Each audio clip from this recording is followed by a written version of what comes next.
Good morning, Emerson. Today is Thursday, February 13th. Olympic athletes are having a lot more success on the dating app Tinder than I could ever dream to have.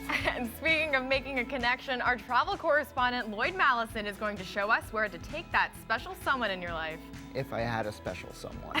I'm Mike Canalupo. And I'm Brittany Gervais. Speaking of the special someone that I wish was in my life, Hugh Jackman's going to be hosting the Tonys. You have a boyfriend, though. No, it's man in my life. Man in my dreams. It's fine. Okay, but it seems like for the Tony Awards, the person who is synonymous with hosting them nowadays is Neil Patrick Harris, but he's a little bit busy. Yeah, he's been doing it for the past 4 years. Yeah, so it's Hugh's turn. He'll do a great job. But yeah. Another person who's going to be a little less busy is Derek Jeter, who announced that he's set to retire after the 2014 season. A huge shock to New York's Yankees fans everywhere. Yeah, I mean, Derek Jeter is not just a Yankee. He is the most respected, one of the most respected sports athletes in the entire world. Definitely a shock. But we know we're also going to have a live performance from Casey McQuillen, a very talented young lady. Not only is she talented, but she's also an American Idol contestant. You see her here live on Fox, but now she's going to be live on GME. But before we get started, we're going to turn it on over to Brianna Baxter, who has our top headlines this week.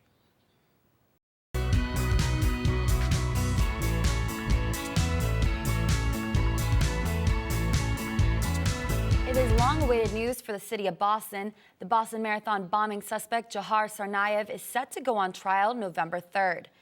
Yesterday, in a status hearing, a federal judge set the date. The suspect's lawyers felt they needed more time to review the physical evidence in the case.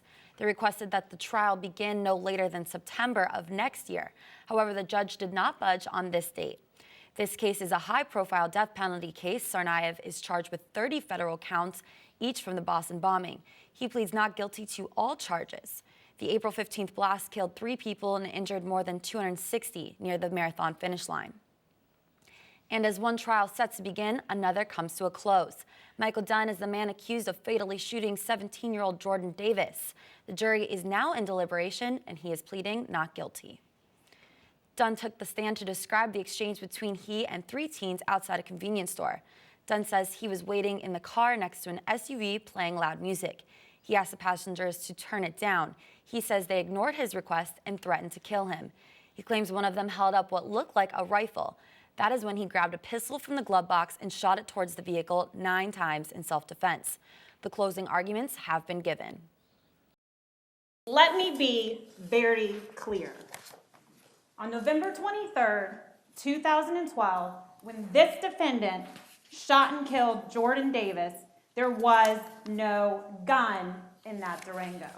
Dunn is facing charges of first-degree murder and 3 counts of attempted murder, which, if convicted, could result in life in prison. Deliberations are now underway. The White House held a soiree in celebration of French President Francois Hollande's visit to the U.S. The dinner followed several appearances by President Obama and Hollande, who showed a very united front between the 2 countries. Because we've stood together for our freedom for more than 200 years. Tonight, I again want to pay tribute to President Hollande for the principled leadership and personal friendship and courage that he has shown on the world stage. Thank you, Francois. Obama and Hollande expressed similar views on dealing with the civil war that has gone on for 3 years in Syria. They have a shared opinion on Iran, discouraging companies around the world from doing business with a non-negotiating country. The world leaders wrapped up their press conferences and met later on for the highly publicized state dinner. The guest list included not just political figures, but Hollywood stars like Bradley Cooper and Stephen Colbert. And following the dinner, Mary J. Blige performed. Right now, across the country, winter storms are affecting everyone. I'm sure Madeline Avery will have more on that later. But in the south, these storms are causing chaos, a region less prone to heavy snow and ice. Thousands of flights were canceled in the south in preparation for another winter storm. Amtrak has suspended all rail service in the south, mid-Atlantic, and the northeast. 250,000 lost power in the southeast. There have been at least 5 weather-related deaths across the south, including Texas and Mississippi. With flights grounded, Delta Airlines says its employees will have to sleep on planes. There aren't enough hotel rooms available for everyone near the Atlanta airport. Meanwhile, officials are preparing for a record-breaking and debilitating amount of ice. That's all I have for news. Please stay warm. Back to the couch. Thanks, Bree. Now, up in the north, up in here in Boston, we're used to snow, but in the south, they get 1 inch and are really scared. What are they doing to prepare for this? No, you're right, Mike. They've deployed 500 members of the National Guard to prepare for taking care of anyone who kind of needs to batten down the hatches down there, which is really what they're advising everyone to do anyways, is sort of stay indoors. Right. All right. Thank you so much, Brianna. Hey, you know what they say about this snow? What? It's traveling in packs. I'm good. I'm so good at this. Madeline Avery has more on this.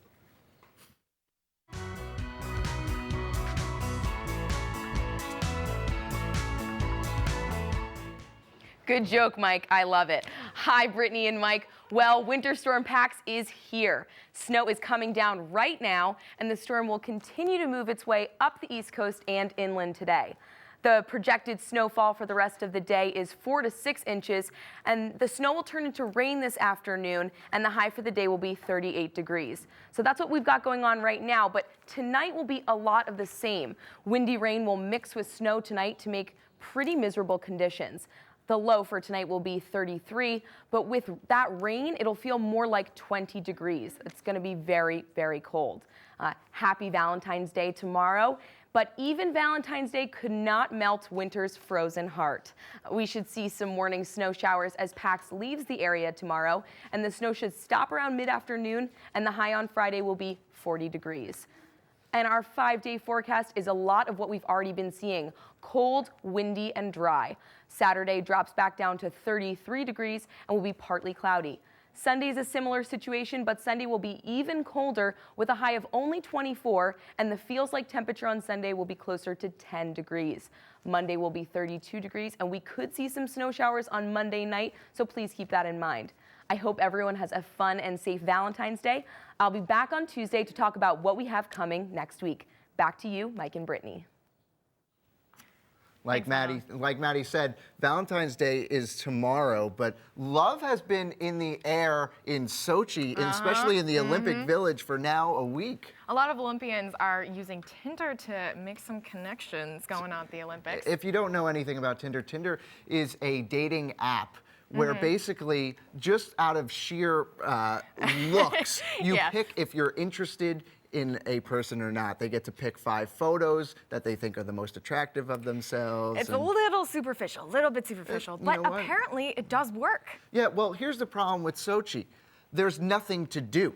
There's nothing to do in There's Russia. no bars. There's no way for these Olympic athletes to become friends or more than friends with each other. See, during the Summer Olympics, when it was warmer in London, everyone, went Plus out. it's London, and plus it's London. It's not Sochi. So they're having a little bit of difficulty, making some connections. But thankfully, Tinder, which is, it's like the new thing in dating now. It's weird. Apparently, it's getting very distracting for many athletes. Jamie Anderson, the snowboarder, said that she has a hard time focusing on her sport. Yeah, exactly. Right.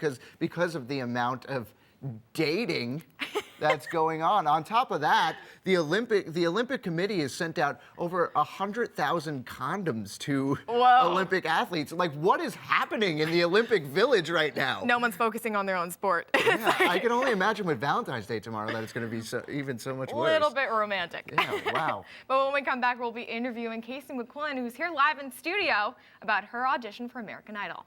Stay tuned. Welcome back. This morning she's on the Emerson channel, but tonight she was on Fox. Casey McQuillen is a 21-year-old singer-songwriter from Berklee College of Music and also an American Idol contestant. Casey, thank you so much for being here. Thank you for having me. Yeah, thank you so much. So when did you start singing? How did you get involved with singing? I've been singing my whole life, Yeah. much to my family's chagrin. I wasn't very good as a child. I didn't have any pitch. But yeah, I started writing in the 7th or 8th grade. I had to do a project. I'd always been writing little pop songs to myself, but for an assignment for school, I actually learned to play the guitar and wrote my first song and performed it in front of the whole grade. Wow. So that was the first song I did, and I was in the 8th grade. Wow. So why did you get into songwriting? I think a little bit I've seen my friends that songwrite and myself. It kind of just seems like you were kind. If you weren't doing we all did it as children, like without knowing that it wasn't something that everybody did. So I would, walk around writing little songs about like butterflies and stuff. But it just for me, it's a way to express stuff that I might not be willing to say in real life. See, there's one thing that I always wish I could do. It's sing. Yeah. It's unbelievable. It's Mike like can't a really gift. You're sing that so well. lucky. I sing all the time. It's just I have no pitch. I'm like shower, 6-year-old when you. he's alone. Let's talk about American Idol a little bit. How was that experience? It was a crazy, absolutely insane experience. Yeah. Right. How is it different than what we see on television? There's A little bit different, right? We were there for, there's hundreds of hours of footage of all of us. So we didn't know, all of the contestants don't know what's going to be aired of you. Right. And so, I would just say that, I did 3 performances Hollywood Week, and only one of them was aired. So See, we never see that because all we see is like the finished product that's like 5 minutes long. Exactly. So, But you got some good praise from Jennifer Lopez. She yeah, said you were perfect. I got some really nice comments. That was really exciting. I mean, they're unbelievable musicians. We grew up listening to all 3 of those musicians, so to have them say that. Right. Well, we're going to be able to hear you perform live So a little excited bit for later that. in the show, which is going to be great. Yeah. We're going to see what Harry Connick Jr. was crazy about. Now, if Bianca Bono auditioned for American Idol, she'd easily get voted into Hollywood with her rendition of "Take Me Out to the Ball Game." Here she is now.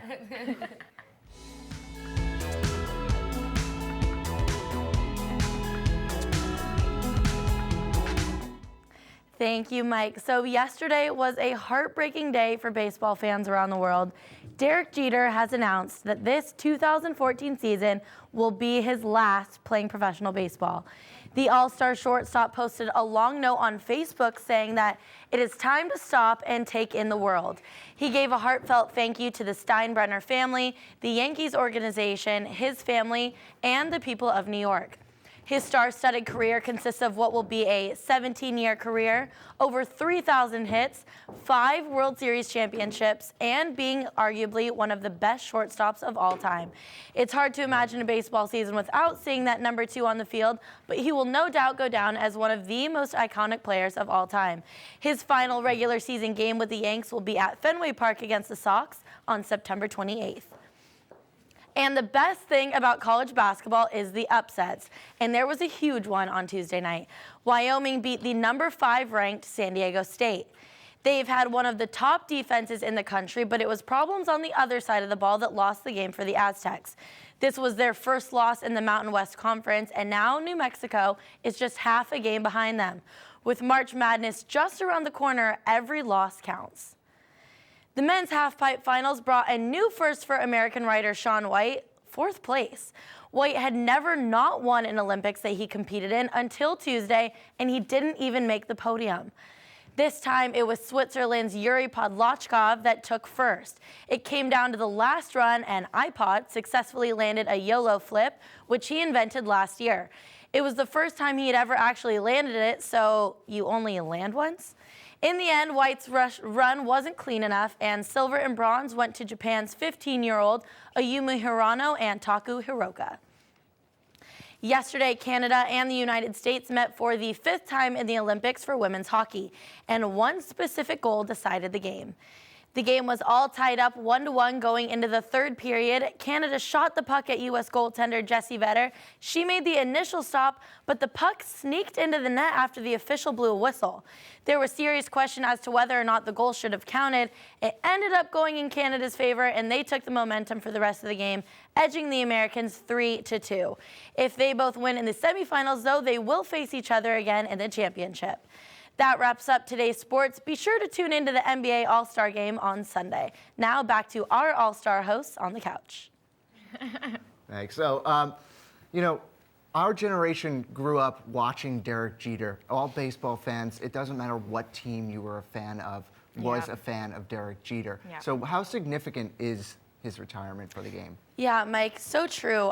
Even though we're in Boston, this Derek Jeter retirement is so huge. Basically, him retiring marks the end of an era. I think that Derek Jeter is completely responsible for making the New York Yankees a respectable organization, and he's basically been the face of baseball for the last decade. So this, honestly, like no pun intended, is a game changer. Nice one. That would be something I would say. I was going to say, it's like one of Mike's cheesy jokes. But an iconic Hollywood star did pass away earlier this week. Christian Mudrick has more on this story. Take it away, Christian.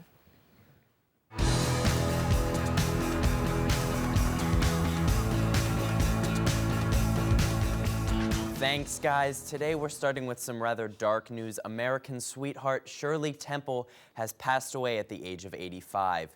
The actress, best known for her roles as a witty, dimpled, and extremely talented young girl, died in her house on Monday evening of natural causes. She was an icon of optimism during the time of the Depression and was at the time photographed more than FDR. Later in her life, she became a noted conservative fundraiser as well as a diplomat over the course of several presidencies. She had received 2 Lifetime Achievement Awards and will be greatly missed by millions of fans. Producers of the Tonys have confirmed that Hugh Jackman will be the host for the Tonys this year. This will be Jackman's 4th time hosting the live show following the 3-year stint from 2003 to 2005. Jackman is no neophyte to Broadway. In fact, he starred in his own one-man show that grossed over $1.5 million per week.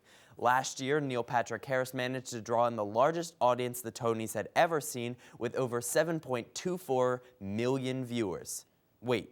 7.24 million? That's it? That's 26 million less viewers than the least viewed Oscars.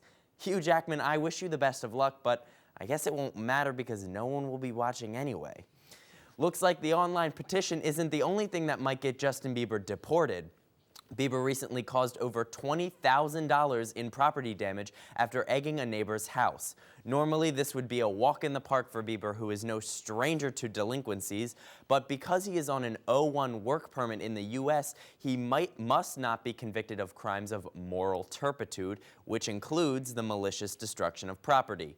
Unfortunately for Bieber, this felony probably isn't looking too good for Congress, who is reviewing the petition to deport him. To literally no one's surprise, Disney CEO Bob Iger has announced that he believes Frozen has real franchise potential. Translation, expect Frozen 2. Do you want to build an igloo? The film has been an instant success because of its less than traditional Disney magic, revealing the power of sisterly love rather than true love. The animated powerhouse has grossed $913 million worldwide, which puts it in 2nd place behind Finding Nemo for the highest grossing non-sequel animated movie in all of history. While no official word has been given on a sequel, a lot of the producers and writers for the movie have also been dropping hints on Twitter about a possible part 2. My advice to Disney, let it go, let it go. The sequel never makes as much anyway. That's all the juicy gossip I have for you today. Back to my friends on the couch. All right, so didn't Justin Bieber also get arrested for a DUI? What's up with that? Yes, he did just get arrested for a DUI, and he's actually in a legal battle right now with the Miami-Dade Police Department because they released a video of him being frisked, and apparently that is more invasive than him taking pictures of him serenading his grandmother naked. So, wow. I don't know. Yeah. What? That crazy Canadian. We're going to take a quick break, but when we come back, Lloyd Mallison is taking us on a perfect romantic adventure. Stay tuned. Oh.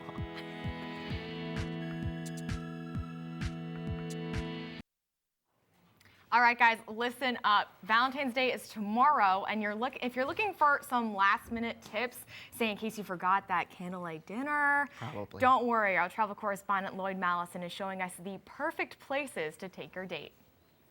Thanks, guys. Yes, tomorrow is Valentine's Day, so people everywhere are starting to panic, but fret not. We are here to help. We're going to kick things off today with an oldie but a goodie in terms of Valentine's Day because, hey, who doesn't like chocolate? Single peoples and couples alike can't go wrong with Burdix. Burdix is a chocolatier with locations both off of Harvard Square and Clarendon Street. So we're going to go inside and check it out and have a look at what they got.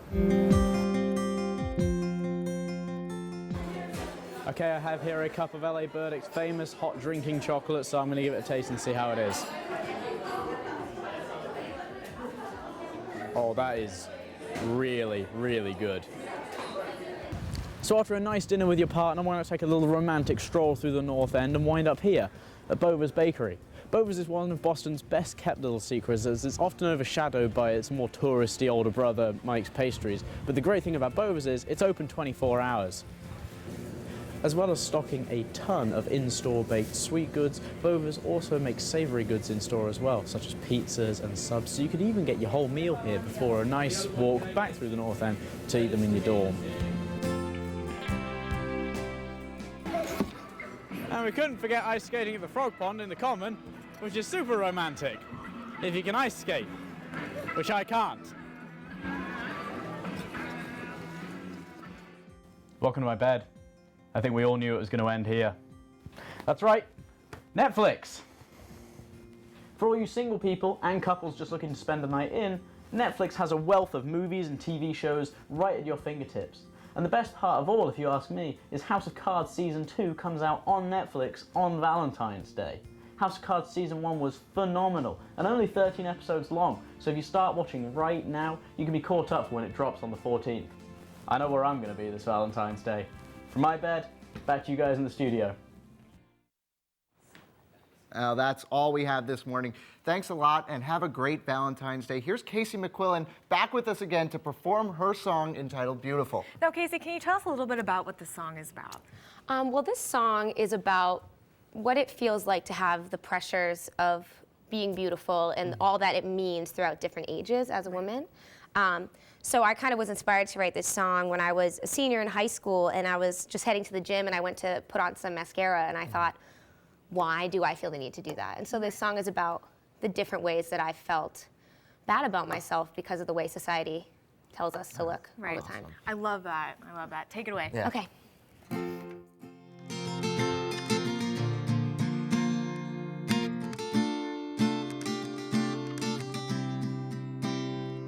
I'm staring in the mirror, wondering what I could do better, wondering how I could be anyone but me.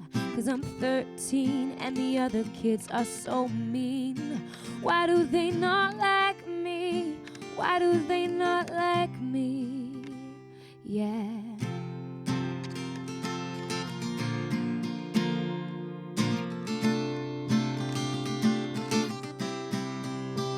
I hear them laugh behind my back and it hurts, but what's worse is when they don't see me at all.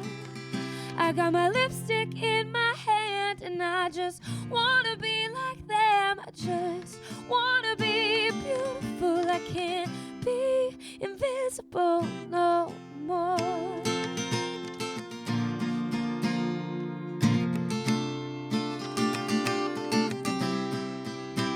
I wanna be beautiful.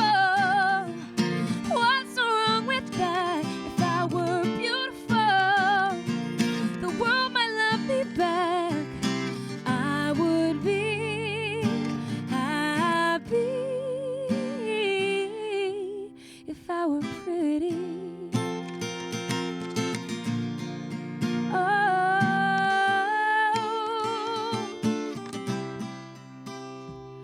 I fall in love, I'm 17 and he is everything I need. I memorize the freckles on his face, dream about the way he says my name. She is blonde, she is blue-eyed, she has the prettiest smile. He falls in love at 17, but it's not with me.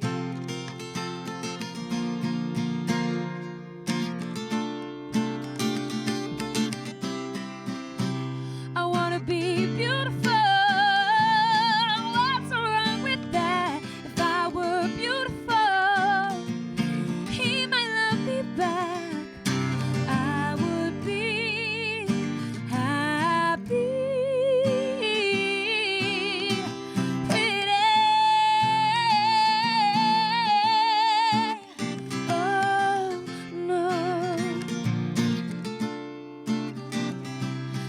Staring at my daughter, it's like staring in the mirror. She looks upon her pretty face, sees only the mistakes. I don't know what to do to stop this abuse, 'cause she is so confused. She needs to know the truth. She is beautiful. Will someone tell her that she is beautiful? The world will love her back if she could be happy. I wanna be beautiful. What's wrong with that? If I were beautiful, the world will love me back. I would be happy if I were pretty.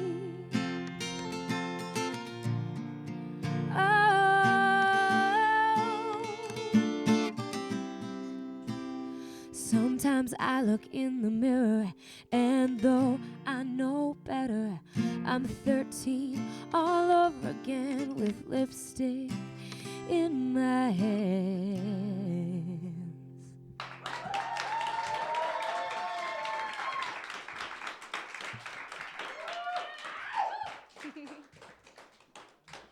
Thanks, guys.